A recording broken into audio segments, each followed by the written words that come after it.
Imagine a world where ordinary people are convinced to follow a charismatic leader, sacrificing their freedom and values for the sake of a twisted ideology. It's a phenomenon that's both fascinating and unsettling, and it's one that's been studied extensively by social psychologists and historians. But what drives this kind of behavior? And how do ordinary people become willing participants in the spread of propaganda?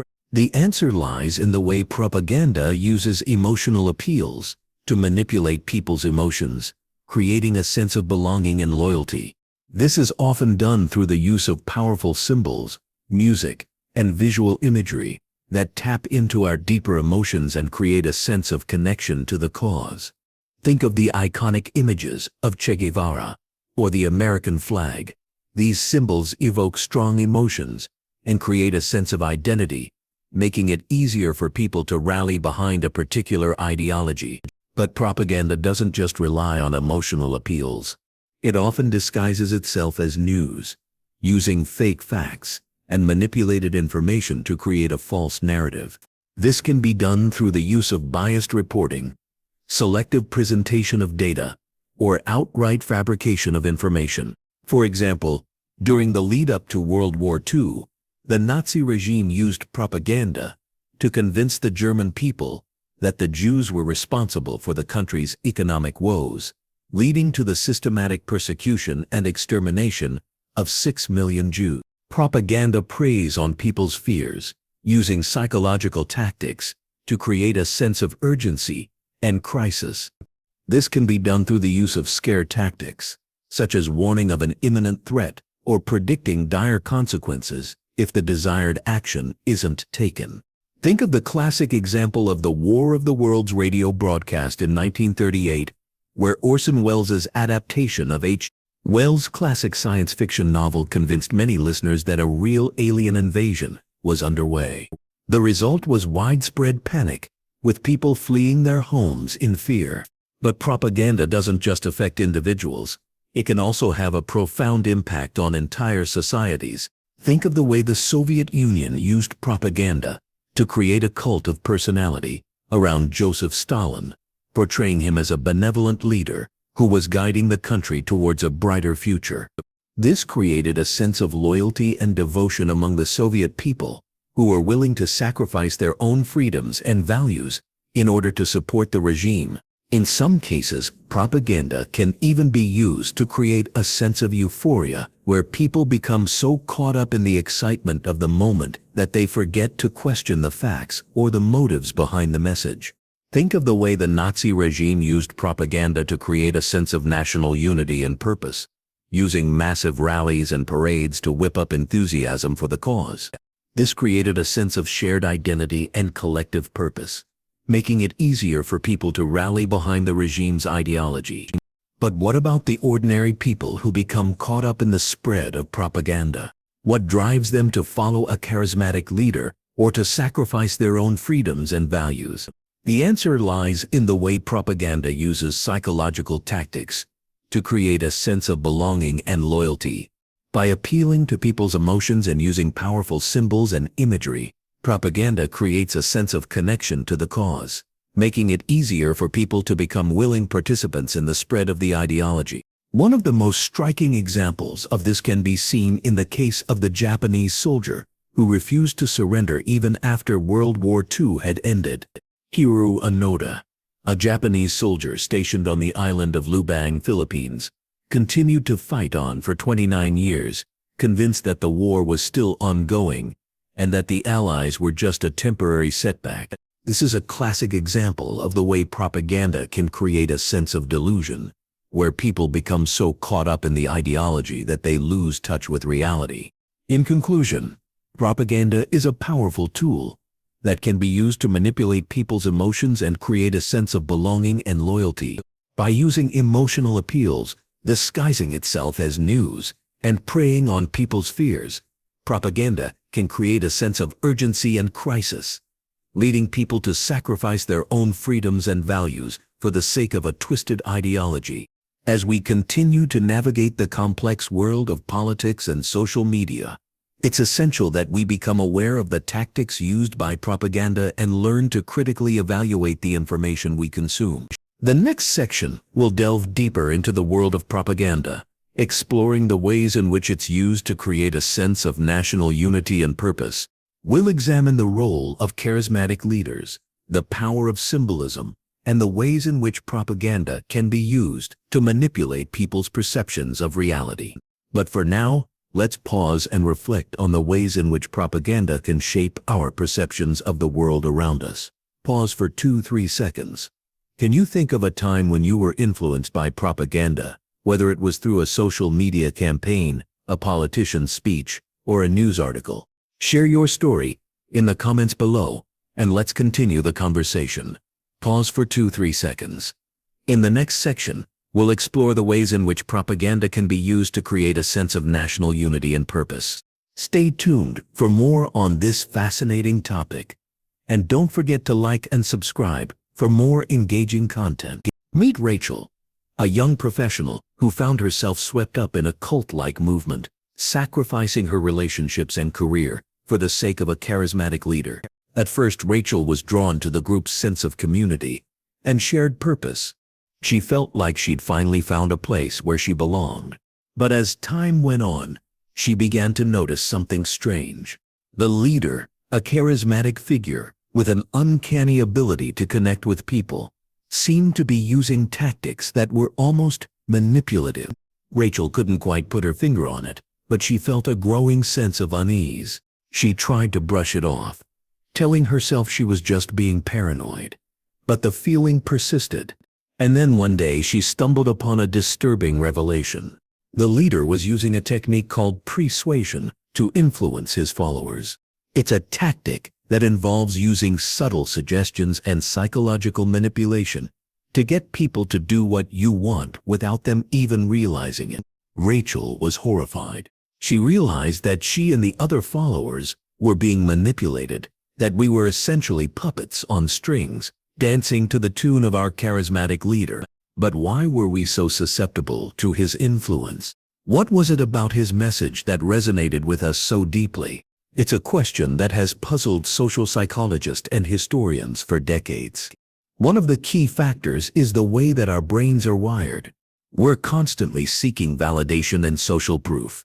We want to feel like we belong, like we're part of a group that shares our values and beliefs. And so when we encounter a charismatic leader who speaks to our deepest fears and desires, we're more likely to follow. It's not that we're stupid or gullible. It's just that our brains are hardwired to respond to certain stimuli. For example, imagine you're at a party and someone introduces you to a new friend who shares your interests and values. You feel a sense of connection, a sense of belonging. You're more likely to trust this person, to follow their advice, and to do what they say. It's a natural response, and it's one that our brains use to navigate the world. But when a charismatic leader uses this tactic, it can be incredibly powerful. They'll often speak to our deepest fears, using language that resonates with us on a primal level. They'll make us feel like we're part of a special group, a group that's destined for greatness, and we'll lap it up, eager to please, eager to belong. It's a potent combination, one that can be very difficult to resist. But there's another factor at play here, one that's just as insidious. Propaganda often uses social proof, making us believe that everyone else is following the same ideology. We see people in the group, people who seem happy and content, and we assume that if they're doing it, it must be good. We don't question it, we just follow along, hoping to achieve the same sense of happiness and fulfillment. It's a false narrative, one that's designed to manipulate and control, but it's a narrative that's incredibly effective, one that can lead people down a path of blind followership. And once we're on that path, it can be very difficult to get off. So what can we do to avoid this trap? How can we protect ourselves from the tactics of charismatic leaders and propaganda? The answer lies in critical thinking. We need to be able to question information, to analyze evidence, and to make informed decisions. We need to be able to think for ourselves, to resist the influence of others. It's not always easy, of course. We're often caught up in the moment, swept up in the excitement and energy of a charismatic leader or a persuasive message. But if we can take a step back, if we can slow down and think critically, we can avoid the trap of blind followership. And that's exactly what Rachel did. She took a step back, she questioned the information she was being fed, and she made a decision to leave the group. It wasn't easy, of course. She faced opposition from the leader and his followers, and she had to navigate a complex web of relationships and alliances. But in the end, she emerged stronger and wiser, with a newfound appreciation for the importance of critical thinking and independence. So what can we learn from Rachel's story? How can we protect ourselves from the tactics of charismatic leaders and propaganda? The answer lies in critical thinking, in the ability to question information and analyze evidence. It's a skill that takes practice, of course, but it's one that's essential in today's world. So, let's make a decision to think for ourselves, to resist the influence of others, and to stay true to our values and principles. Can you spot a propaganda message when you see one? Learn the tactics and strategies used by propagandists to manipulate your thoughts and actions. It's a skill that can save you from falling prey to false information and misleading narratives. Propaganda often uses loaded language, creating a negative association with opposing views.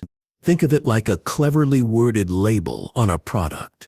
The word liberal might evoke feelings of freedom and progress, while the word conservative might suggest rigidity and close-mindedness. But what if someone told you that these labels are nothing more than subjective interpretations? That's exactly what propagandists aim to do: create a narrative that makes their preferred ideology seem like the only sensible choice. Let's take a closer look at how this tactic works. Imagine you're browsing social media, scrolling through posts from friends and family. You come across a link to an article with a provocative headline, "The Dark Truth About Climate Change Deniers." Your initial reaction might be to share the article, thinking you're doing your part to raise awareness about an important issue. But what if I told you that the article is based on cherry-picked data and flawed research? That's exactly what propagandists aim to do: present a one-sided view as the truth. Propaganda often employs confirmation bias, presenting only information that confirms pre-existing biases. Think of it like a self-fulfilling prophecy. You might believe that climate change is a hoax, so you only seek out information that supports that view. Meanwhile, your opponents are doing the same thing, seeking out information that confirms their own biases.